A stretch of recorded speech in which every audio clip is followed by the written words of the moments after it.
the very first time she tried squatting, she did a parallel box squat with 315. And What? just like Wait, what?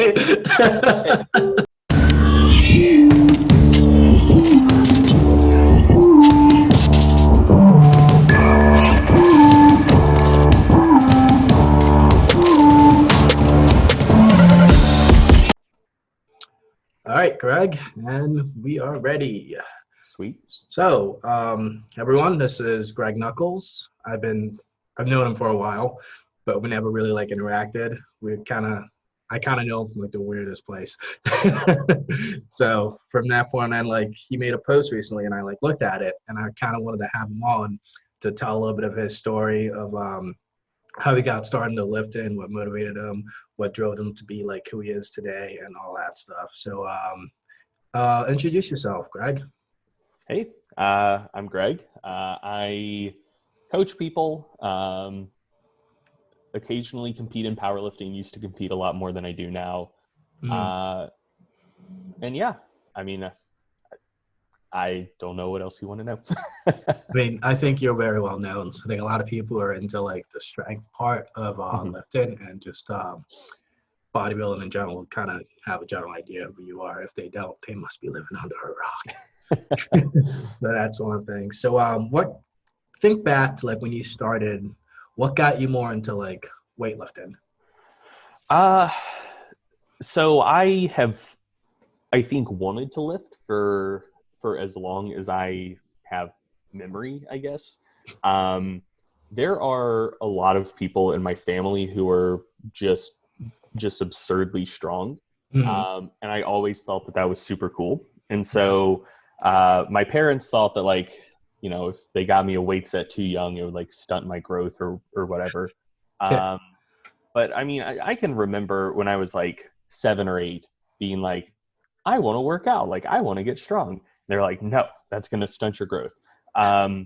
So, I mean, like, even like as a young child, I just thought it was fun to go and like try to figure out what the biggest thing I could pick up was.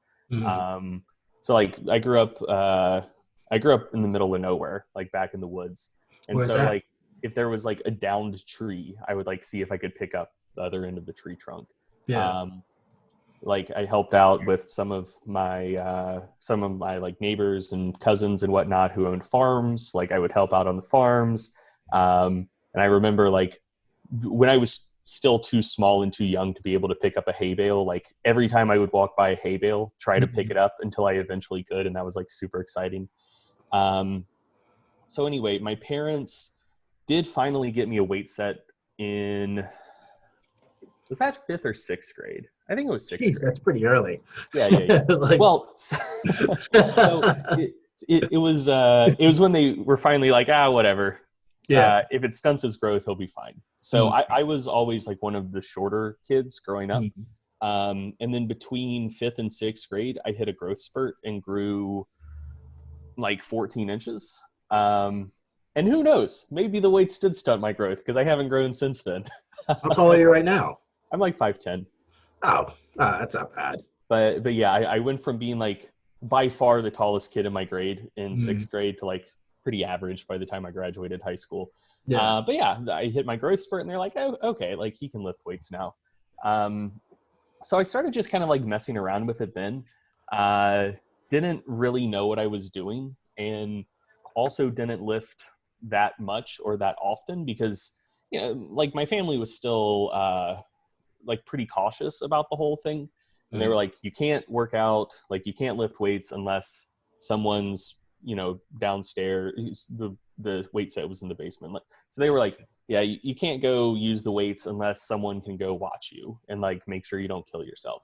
But like they were always like super busy and so couldn't go down and, you know, take an hour of their time to make sure I didn't kill myself. So I had a weight set but didn't use it very much because I wasn't really allowed to.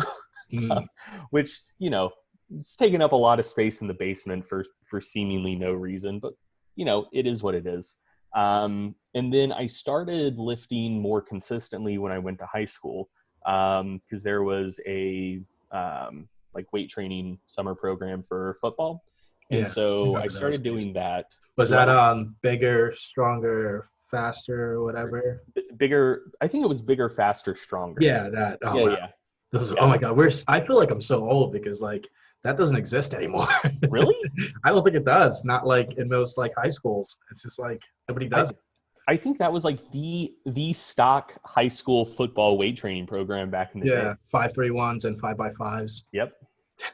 Um, so yeah, started lifting for football, and that's around 14 is when I started lifting consistently. So I would get in at least like a couple workouts on a weekly basis, Mm. and then what got me into powerlifting is I also played basketball, and basketball was my primary sport.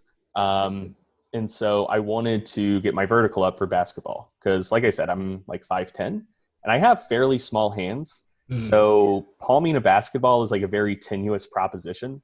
Mm. Um, and so I could dunk with one hand. Like if I got a perfect alley oop, I could put it down. Yeah. But my vertical was like 2 or 3 inches too low to be able to dunk with two hands, which I Mm. needed to be able to dunk consistently. Yeah. And so I hired a coach to get my vertical up because like I really wanted to be able to dunk on fast breaks and like in games. Mm. Um, and it just so happened that the coach we hired was Travis Mash, who these days is more well known for Olympic lifting, but back then he was still competing in powerlifting and was mostly known for powerlifting. But most of the coaching he did was sports coaching for football and basketball players. Mm. Um, and so he started coaching me.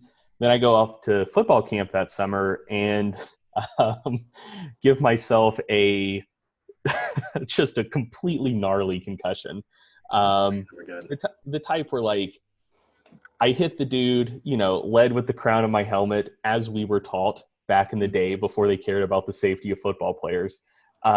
Immediately like blacked out, like woke up in a small puddle of my own vomit. Couldn't remember anything that had happened that day. Like had to go to the hospital because like I was in really, really bad shape.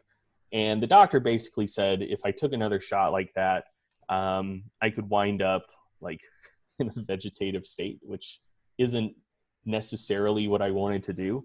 Mm. And said that at minimum, you can't do any sports with a contact element for at least 6 months. And Mm. so that took me out of all of football season, and that would have taken me like that would have lasted past basketball tryouts. So it basically took me out of basketball season as well. Uh, How'd that make you feel? Dude, I was super bummed about that because from probably from probably like 11 to 15 when that happened. From like 11 to 15, like basketball was basically my life. Mm. Um, like I would go to the Y after school, play like 4 or 5 hours a night. Um, During basketball season, that's like the only thing I did. I would have practice after school, and then I'd go to the Y and play some more. Over the summer, there was like a Christian summer camp right down the road that Yeah. had a basketball court, and weeks that like I wasn't an attendee, like people there just knew me, so I'd just like show up during free play time to like go play basketball with people all day. Um, so yeah, like that was that was basically like 4 years of my life that at the time I was like 15, so I had no context on anything, and I was like, oh man, the last like 4 years of my life have been completely wasted. Can't Yeah. play basketball this year. It fucking sucks. Mm. um but anyway, so Travis was like, hey, you know I think you actually have more aptitude for lifting weights than you did for basketball.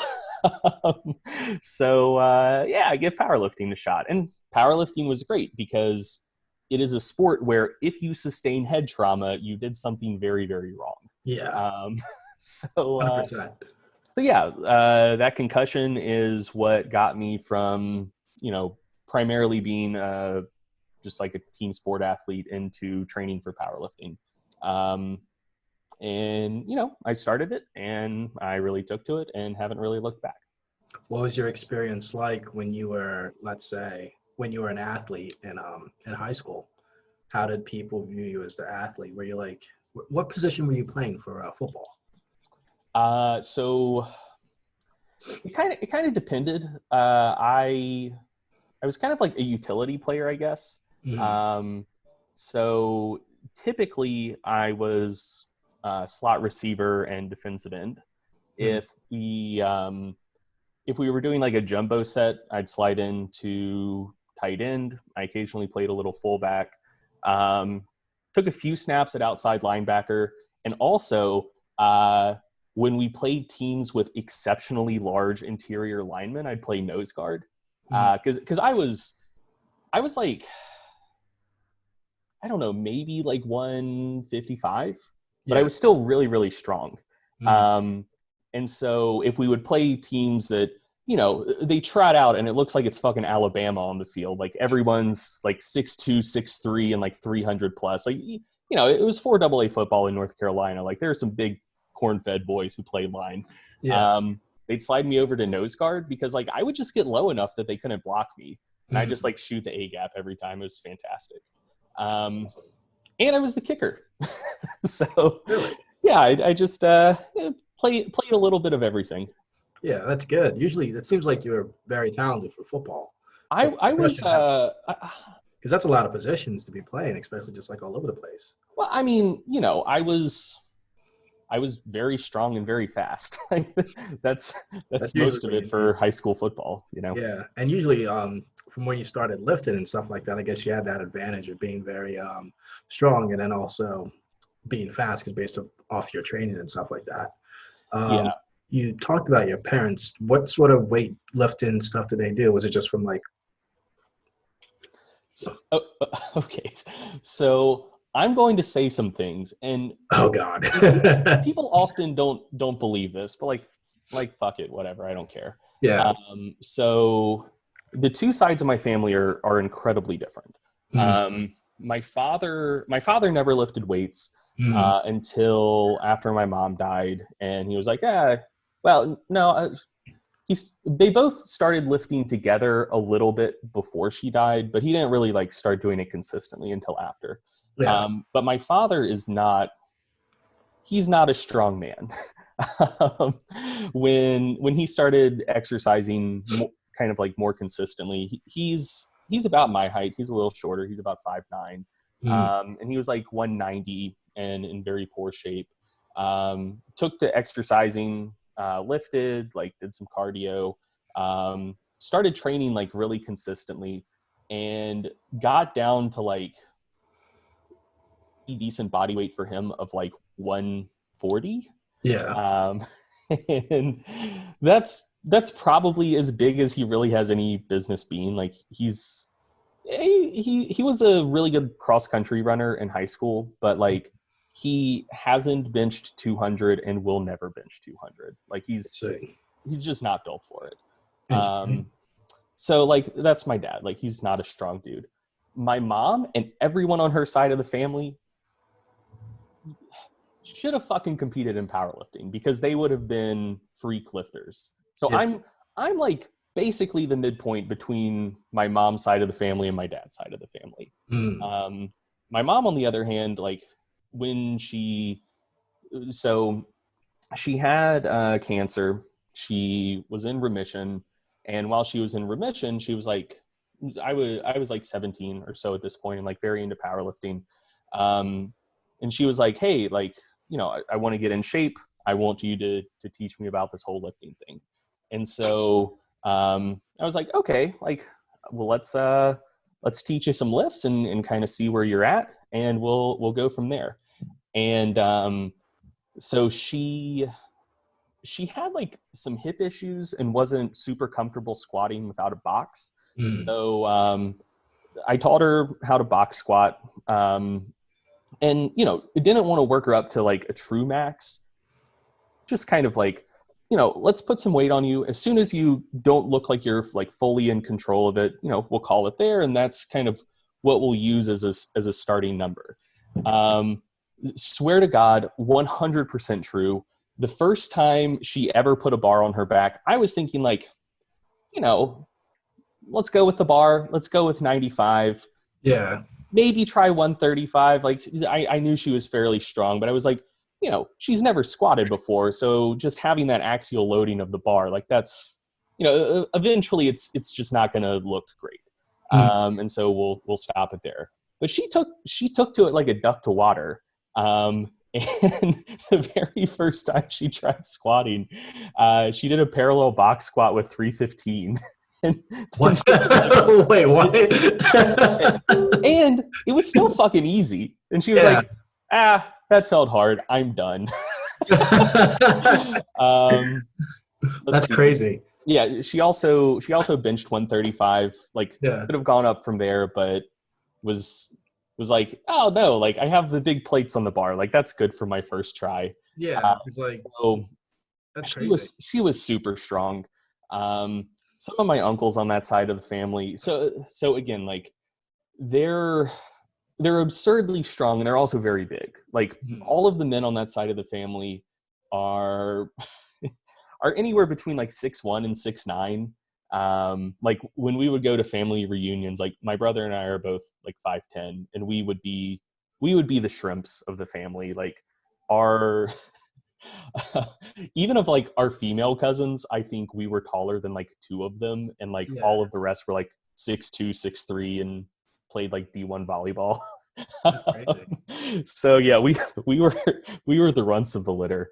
But yeah, like one of my uncles, like he's getting older now, but until like 2 or 3 years ago, he could one arm shoulder press me. Like I could, do my hands like this. He would grab them and boop, just strict press one arm. Doesn't even fucking work out.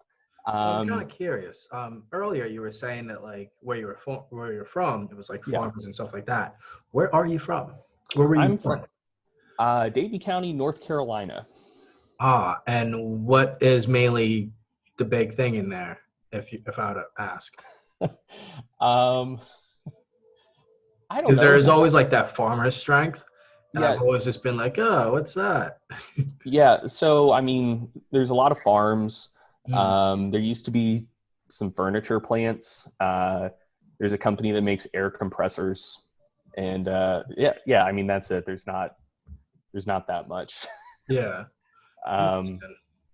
But yeah, so a lot of people in my family either worked on farms or just had like various manual labor jobs. So they didn't like work out, but they had physical jobs and were just absurdly strong from that. Yeah.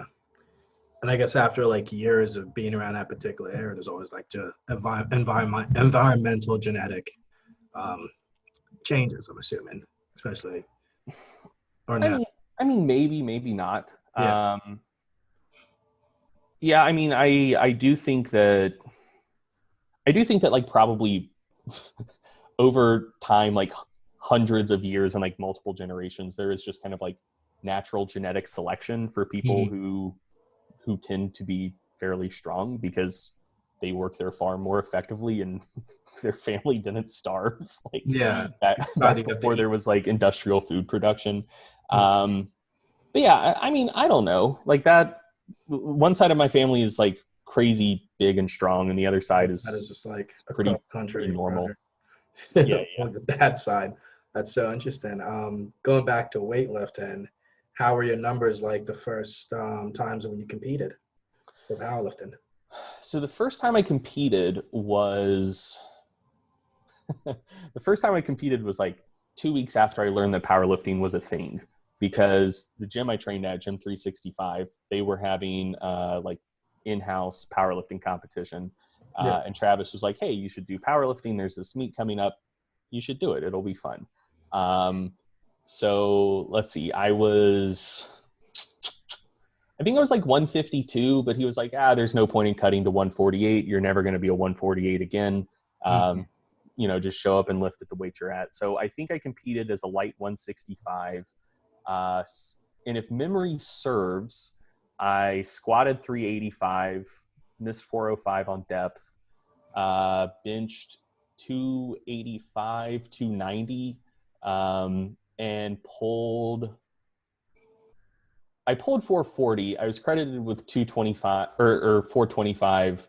And again, like I knew nothing about powerlifting. So I didn't know you couldn't drop the bar. And like, we always just drop the bar deadlifting and training because that's like what people did back in the day. That's like Yeah. the faux pas now. But Mm. like back in the day, it was like, oh yeah, like you could hurt yourself on the eccentrics, so just fucking drop deadlifts. So yeah, like they said in the rule meeting, like you can't drop deadlifts because of course they did. But you know, it's the first time I had competed and just I was super stoked about 440 because that was a PR.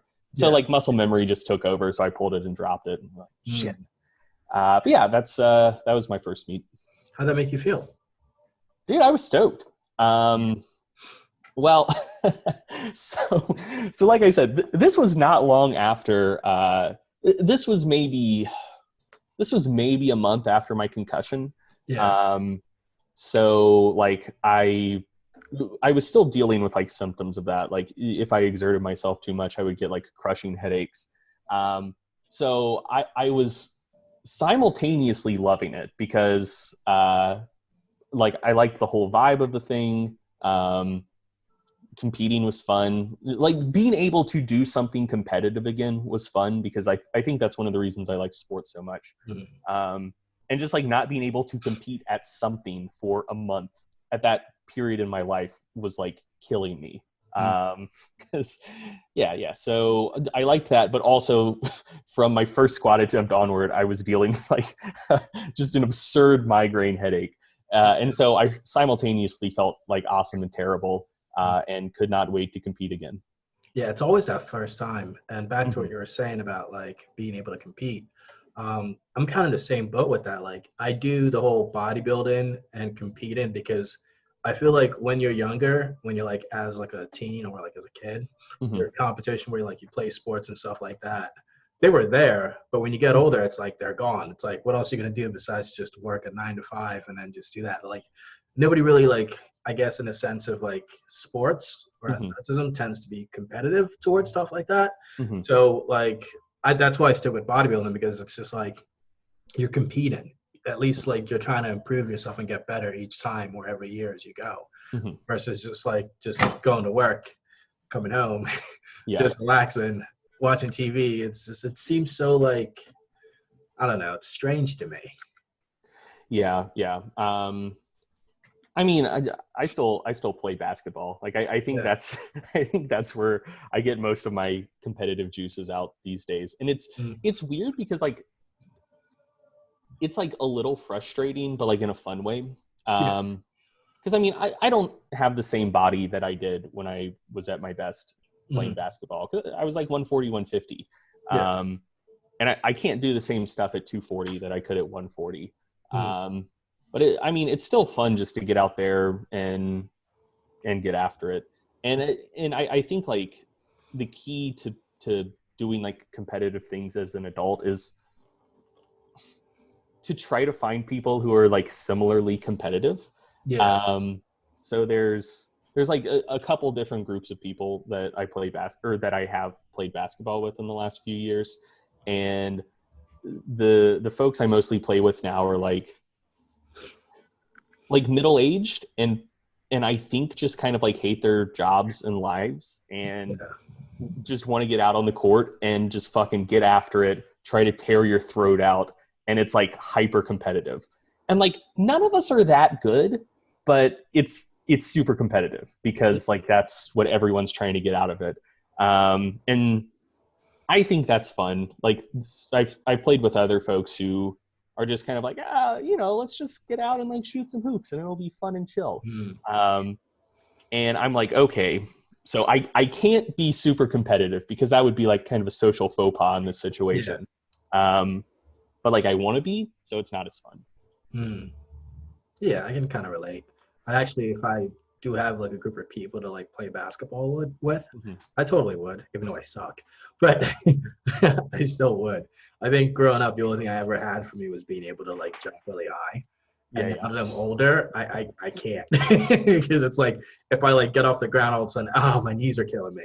Yeah. And it's No, I feel you. yeah. So, what was it like in college while also being part of the powerlifting, or were you part of a team in college? No. So I went to a little Christian college in the middle of nowhere, Arkansas. And I think I was the only powerlifter at the school. So no, we didn't have a powerlifting team. It was, it was pretty sweet, I guess. So the campus gym didn't have free weights. It was like a liability thing, and I guess they just didn't want to pay for the insurance to have free weights. So my first year there, I trained at this just like tiny little like underground bodybuilding gym called the Pump House. Typical. And dude, it was sweet. It was almost an ideal gym. Like they had a couple squat racks. They had a sweet leg press, like still the best leg press I've ever used to this day. Dumbbells up to 150 and some pretty solid machines. No air conditioning, no heating. And yeah, it was just like me and my then girlfriend, now wife, who was like also into powerlifting, and then just like a bunch of dudes just like pumping iron. It was fun. Back to Arnold's day. Hell yeah. That was a great experience. Anyway, the guy running it, I guess, didn't. So, it was a weird situation because like it was in a college town and most of the members were college students. Yeah. And so like if he priced it high enough to turn a profit, like no one would have been able to afford it. And so he was like, yeah, I'll just price it at like $20 a month and hopefully get a lot of members. But then when he started getting a lot of members, like, dude, it was a tiny facility. And so then like people would stop coming because it was too cramped for their tastes. So anyway, it folded after like a year. And then started training at another like much larger like bodybuilding gym called Kanufitness, which was also like a really sweet gym. It would have been a much sweeter gym were I a bodybuilder. So the guy that owned it competed in bodybuilding, and I think mostly just built the gym for himself. So he would have like his ideal place to work out. And it had just an ocean of machines, and most of the machines he had were like the best version of that machine I've ever trained on. Just because like, he would try out every machine from every company and be like, yes, this is the one that feels perfect. And he had exquisite taste in machines.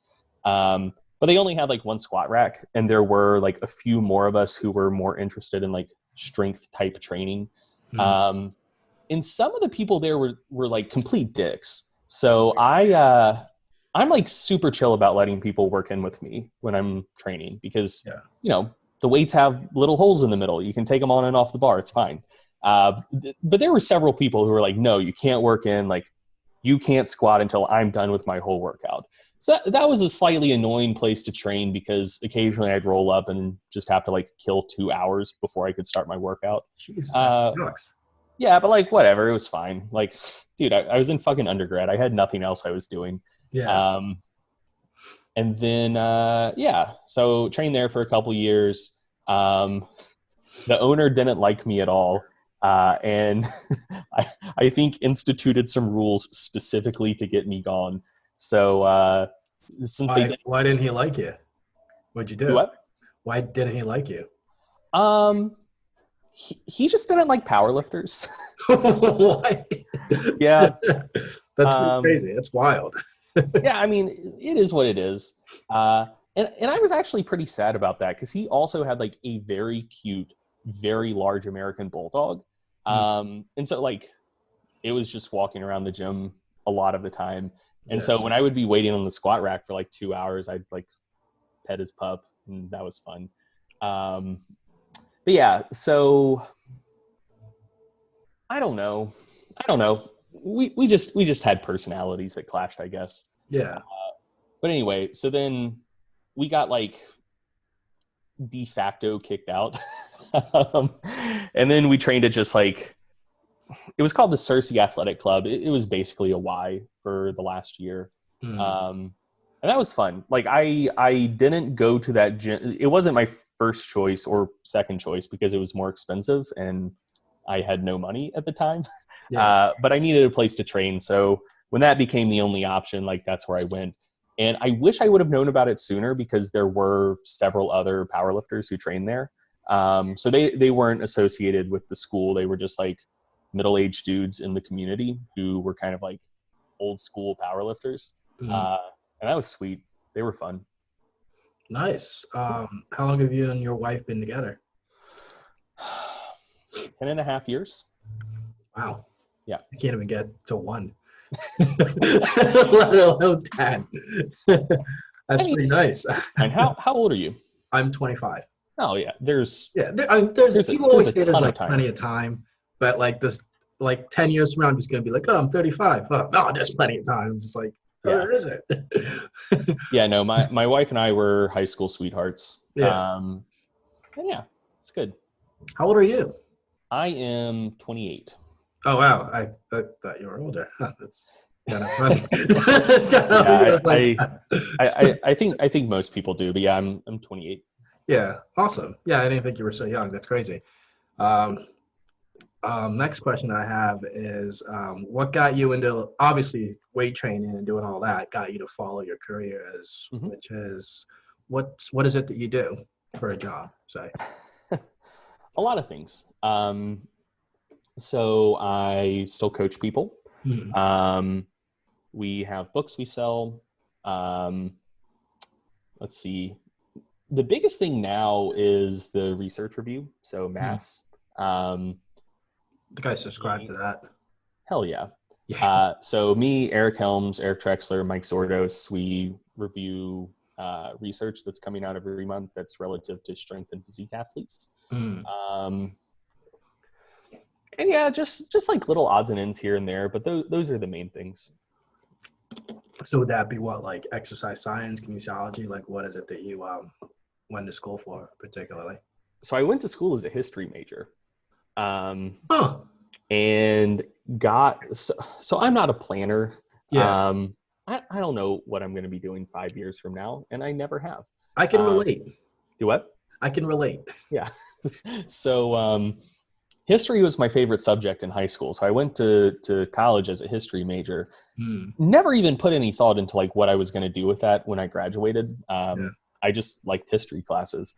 Got to the senior capstone class, and that's like when we were discussing what we wanted to do or like what jobs you could get with that degree. Yeah. And that's when it dawned on me, like, I don't actually want any of these jobs. Yeah. But I was very into lifting, and I like started doing some personal training at that point and was like, you know what? I enjoy this. I think I can make a career out of it. So then I switched to exercise science. Ironically, I'm actually at that exact same step. Nice. Where I went to school for business administration, and I just didn't like it. It just didn't really feel right to me in a way. Yeah. And I realized, okay, I really like lifting. Might as well just get to exercise science, not copying what you say word for word, but it's kind of what I'm kind of going to end up doing maybe like in a year or two from now, just focus more on that because I already have like some major credits from my previous courses that I took in college. So I figured I'd just transfer that over and see what I can do with that and then just change everything to exercise science. Very cool. And kind of go out from there. That's awesome. Yeah, I was like, I didn't think I would be doing it because like usually when I hear about exercise science, it's just like, oh, you're just going to be like the dude that works at a gym. Yeah. Or like phys ed teacher. Do they even have those anymore? I think so. Yeah, I think so. It's out of that. But I mean, it's pretty cool. How'd you like the exercise science when did you think it was a lot easier versus history? Yeah. It was, yeah. History was fucking hard. Like it wasn't that hard to get good grades, but to get good grades, you had to put a lot of work into it. Because I mean, so grad school is different, but undergraduate, essentially it's just like, a lot of people don't know this. A lot of things have happened in the world up to this point. And in grad school, you need to like find an area to specialize in. And so what they do in undergrad is essentially just say like, okay, like we got you for 4 years. You have to take a shit ton of classes and try to learn as much about just in broad strokes what has happened fucking everywhere in the world up to this point. And so, yeah, like I said, a lot of stuff has happened. Yeah. And so it just involved like an enormous amount of reading. Mm. Um, so, for exercise science, it's like, okay, we're going to talk about the respiratory system. So read this chapter in your textbook before the next class period. Mm. In history, it would be like, okay, like we're learning about the history of the Near East. You need to read like these 3 books about what went down in this like 200-year period. It's Tuesday. Read these 3 books before Thursday, and so like you just need to carve out enough time in your schedule to like read 3 fucking books. Uh, and same It's like thing. that. And so because we were learning so much information, uh, tests were also a pain in the ass to study for because Mm. there was just so much material we'd covered. So it required like a lot of studying just to get that lodged in your head. And like when we wrote papers, like they wanted to get us ready for history grad school if we went that direction. And like apparently like a kind of normal length paper would be like 50 to 100 pages in grad school. And so they wouldn't think twice about saying like, okay, it's Friday and you need to write 15 or 20 pages. That was like 15 to 20 pages was the typical range. They'd be like, okay, you need to crank out a 15 to 20 page paper about this topic by next Wednesday. So it was a very labor intensive Mm. major. I could see why you could probably lose your desire to learn about history No, after that point. I didn't lose my desire. I just Really? wanted to teach. So Yeah. with a history degree, like you can teach history, Mm. or you can like be a museum curator or something like that. Like those are the 2 biggest things you can do. Yeah. Um, I like museums, but I couldn't really see myself being a curator. Mm. Um, and like I don't like kids, so I don't really want to be a history teacher. I'm assuming you don't have any kids. You what? I'm assuming you don't have any kids. No, no. To make sure. Yeah. So it wasn't that so. It wasn't that I disliked it. It was just a lot of work. Yeah. And so like that's actually served me really well because, I mean, a lot of what I do now is read research and write long form content. Mm. But like I have a lot of experience doing that, Mm. where I don't think a lot of people in exercise science do. Because Mm. yeah, like as soon as I transferred to exercise science, it was like, okay, I need to learn this information, but there are things I can do between class periods other than like have to read multiple books and crank out 20-page papers. This is great. Mm. So yeah, it was it was it was so much easier. Interesting. I'll try to keep that in mind when I start to apply for it. Yeah, it definitely improved my college experience. Yeah. And I think it would also improve mine as well because I've always had this different outlook on like college Mhm. experience. It's just like, it's just research, read, and all that stuff. But like, Mhm. I generally hate stuff like that. Like my attention span Mhm. is horrible. Like Yeah. I can't like sit in a classroom and just like listen to somebody talk for like hours without falling asleep. Mhm. I think that's my main issue when it comes to like college and like schooling is Mhm. that if I'm not interested, I'm not gonna I'm not gonna sit there and listen to you talk for like 2 hours. Yeah. just no. So hopefully when I do change things up and try to go in for that, I'll be a lot more attentive towards it. I What was your gotcha. favorite part of history? That's a good question. Um,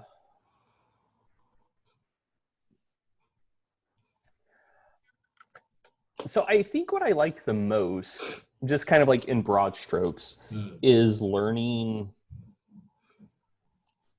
about just like how people used to do things and how we kind of like progressed to the modern society.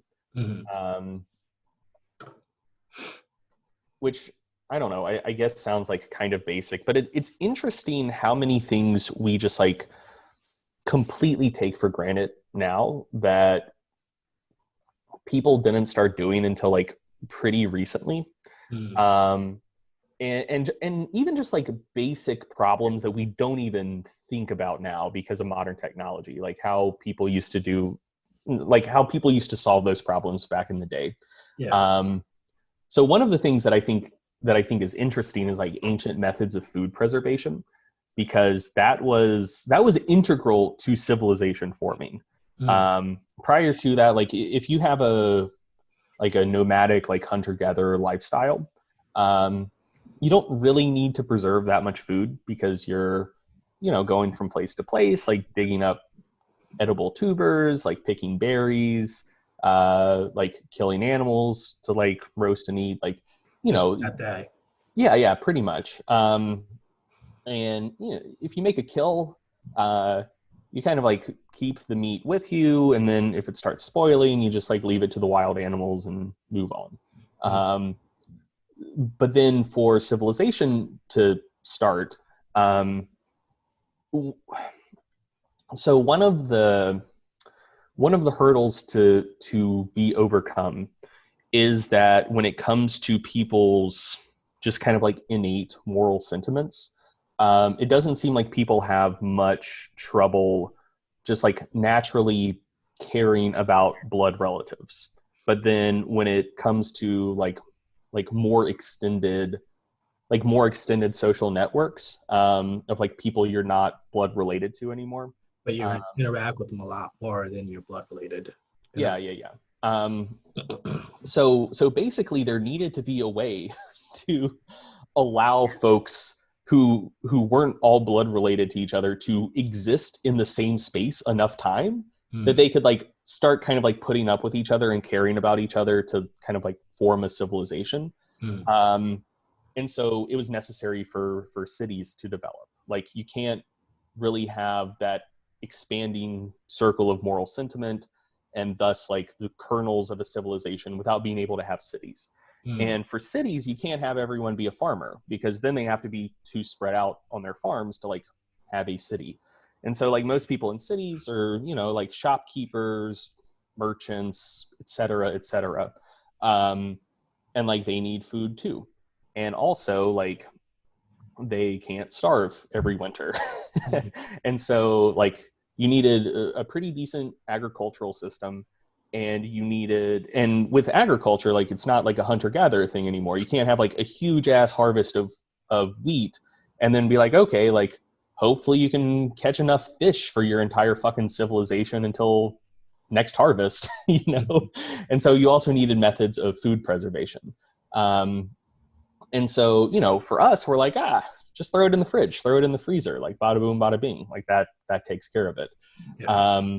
But like the way people used to preserve food, because like refrigeration and freezing like wasn't a thing, is they would either like salt stuff super heavily, like that was really common, but it was also not accessible to everyone. Salt used to be fucking expensive.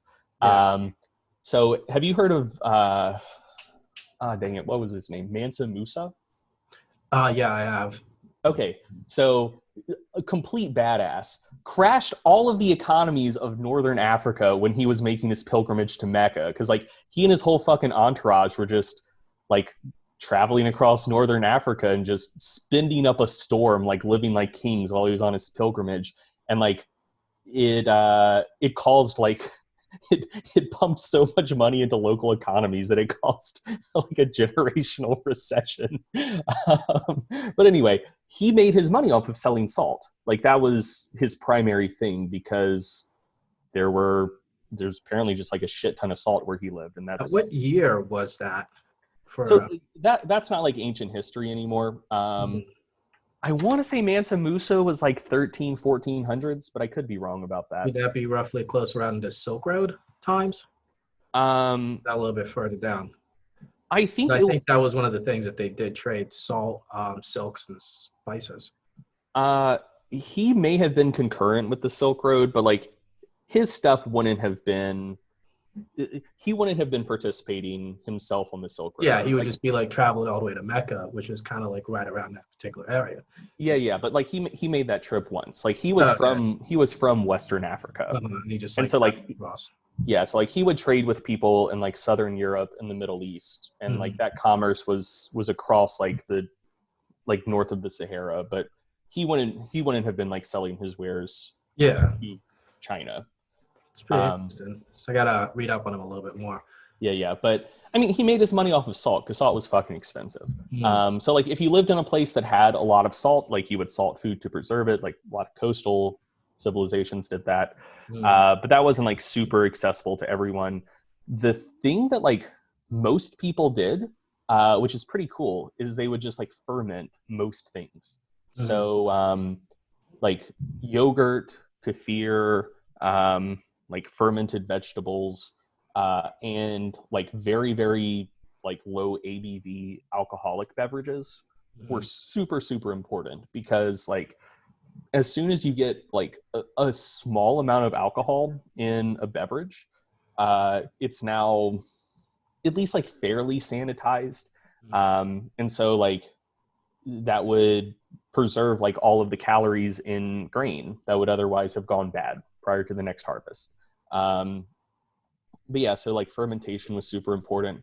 And the other thing that people did a lot of, which is like super intuitive, but wouldn't have occurred to me, is dang it, what's it called?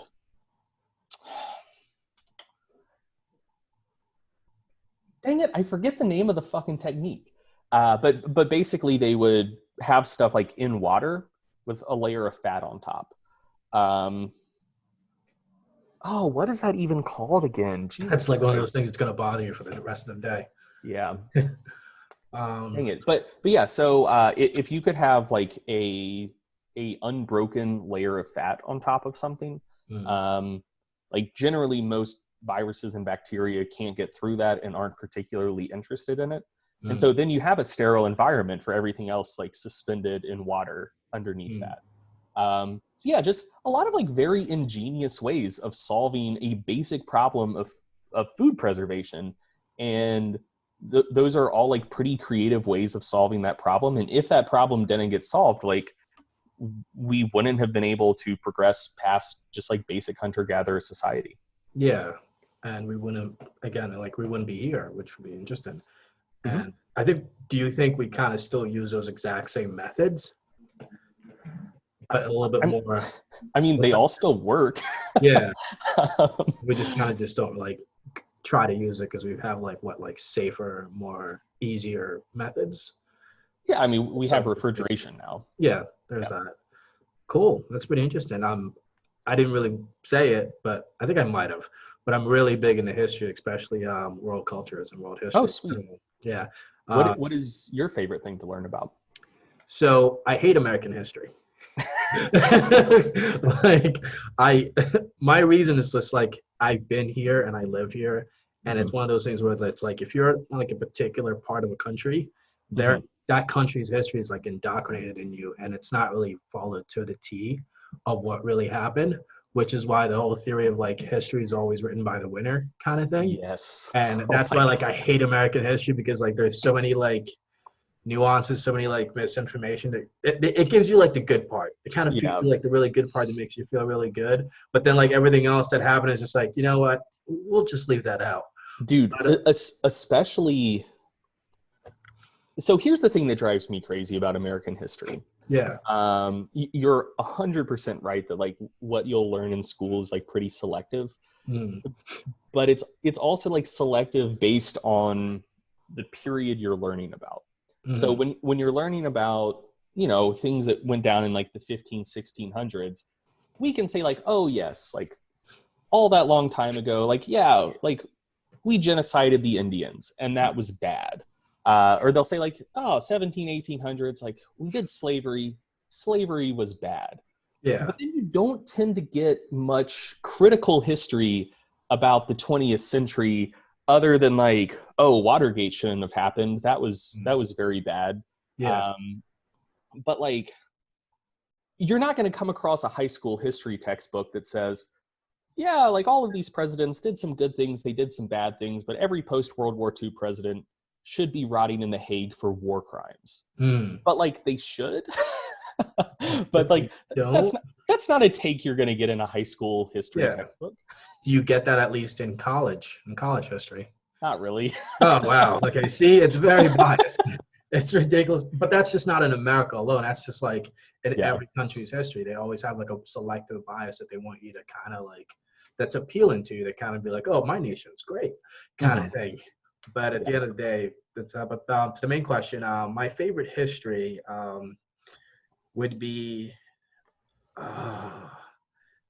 I would say the Sumerians Oh, in nice. the Mesopotamian era around that time. So that was pretty cool because actually that's when like the whole like hunter and gathering started, the whole nomads and all that. So that was a very interesting part of it. And that kind of what built up from that point on is kind of what got us to where we are, Hmm. to like the trial and error and the whole saying of history always repeats itself. From so this would have been thousands of years Yeah, after the thousands. Sumerians, but within kind of that area of the world, have you done much reading on the Persian Empire? Oh yeah, Alexander the Great meant No, like pre built that. beforehand. Yeah.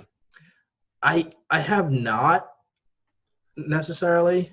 So you. I've only dived in as close to like Alexander the Great and what he did with the Persian Empire, Mhm. which the reason why is because as weird as it sounds, a lot of people have like people that are very inspiring. Mhm. Me, it's Alexander the Great. Yeah, yeah. You should go back like several hundred years before that and read about Cyrus the Great. Mm-hmm. Dude, Cyrus the Great was such a fucking badass. He is one of my favorite historical figures, hands down. Interesting. So one, he built the Persian Empire from scratch, and did so pretty quickly. And in terms of like the great empires of the world, it is probably one of the more impressive and one that like most people don't learn about. Like they learn about it in the context of Western history, which is like, oh, like the Greeks repelled the Persian invasion or Alexander the Great conquered exactly. the Kind of like empire. that. But like they don't learn about the Persian Empire on its own terms. Mm-hmm. But Cyrus the Great was a fucking badass. Like he set up the Persian Empire. It was one of the first, like, I guess, kind of tolerant empires. So if you go through that period of the world prior to that, like if the Assyrians conquered you, like you were gonna adopt their culture and worship their gods, or you were gonna have a bad fucking time. So wait, is Cyrus the Great part of the Assyrian Empire? No. Oh, He was Persian. Like oh, the okay. Assyrian Empire was like one of the prior empires in that part of the world. Oh, okay, got But yeah, Cyrus the Great was like, look, I don't really want to kill folks. I don't want to like force them to adopt my way of life. So like my army's just gonna fucking roll up to a city and say, look, we have you outnumbered. We could lay siege and like starve you and kill you. But like if you just surrender, like just pay taxes and like you can just kind of go about your way of life. And it ended up being a pretty good deal because there was a lot of like warfare in that part of the world previously. But like the like his empire offered protection. Basically, like if you pay your taxes, you can keep living your life exactly how you want to, and we'll give you protection. Like if some other faction tries to like make war against you, like we'll be the peacemakers. Is that the first time that was offered in parts of history? It's not something that's like that's been offered throughout many generations of history. It's always like, all right, we're going to come in here, we're going to punch it up, and you're going to listen to us. Yeah, like it wouldn't shock me if like someone had done it on a smaller scale prior to that, but the Persian Empire was like the first great empire that operated that way. It's even like recorded in the Bible. So if you're going and like reading the Old Testament, the Jews were like they were in Babylonian captivity. What got them out of captivity and let them like return home to rebuild the temple? It's fucking Cyrus the Great conquered the Babylonian Empire and said like, hey, slavery shouldn't be a thing. Like, was that the Tower of Babel or Babel? No, that was before. That was way before. I got to definitely look up into this because I'm kind of a little bit intrigued now, especially the fact that he was able to give people like offer protection and stuff like that. You really don't see that. Yeah, so like I think most emperors are like fucking tyrants and generally shitty folks, but like he seemed like a genuinely decent dude. And then one of the most badass things he did is like when he died, that was in that part of the world at that time, it was still pretty common to have some sort of like elaborate burial ritual. So like, you know, maybe not as elaborate as like the Great Pyramids of Giza, but, you know, some sort of grand mausoleum so that when people walk by it, they'll say like, oh, this was a great ruler from like hundreds of years ago. Like, look how elaborate his tomb was. He must have been a great ruler. And like he 100% could have done that, because at the time of his death, the Persian Empire was the greatest empire in the world. Yeah. But he just had like a fairly small little building built. Wasn't buried with a ton of treasure or anything like that. It was just like a mausoleum with his tomb, and the only surviving inscription on it was, "Here lies Cyrus the Great, who once ruled everything under heaven. Do not begrudge me this small plot of earth." And pretty badass. Yeah, I mean, you can't get any more badass than that. It's simple, and he already like established his empire, and it was great at the time. Yeah. It still was great after the death of him until eventually they started like dividing the subsections. But I mean, yeah, I'm looking forward to hear that. But it is 3, and I like to keep my word. And before I do leave, though, I just want to say, do you have anything in particular that you would want to like tell the audience, like an advice or anything like that, towards like whatever that you think would be best that they can kind of learn from? Like, this is always a hard part. Just like in general, like Just in general, just something. like just something to give them to be like, okay, look back at your life where you started from school, college, marriage, and then all the way up to where you're at now. Out of all those things that you've experienced, what would you be willing to tell the audience, and what would they learn from that? Oh, I don't know, dude. Like I'm 28 years old, and like I don't have kids. Like I don't know. Like I don't know anything. Yeah. I don't know why anyone would want to take my advice about anything other than strength training. Well, how about let's shoot for that. Let's shoot for strength training.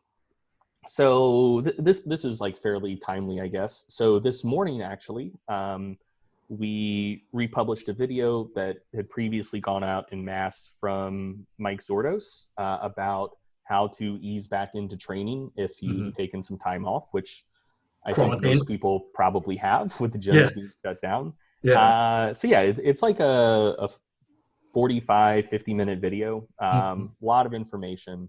And if your gyms either have recently opened back up or are going to open back up soon, that is probably interesting and useful information that will help you get back into training and do so in a smart way, so you don't, snap your shit up like 2 weeks in. Perfect. I actually needed that, which is kind of ironic because I've been kind of slacking off a bit here and there. It's actually today that I went grocery shopping so I can get myself my meal prepped, and then starting to get myself prepped for a bodybuilding show in December. Nice. So I'm actually going to look at that. If you ever do get a chance, just send me the link. I'd love to kind of look at it and kind of just watch it and see how it is. But other than that, I greatly appreciate the time that you took to come in on here and then just talk a little bit about yourself. And definitely, I do love the history part because I'm a big history buff. Sweet. Yeah, thanks for having me on. This was fun. You're welcome.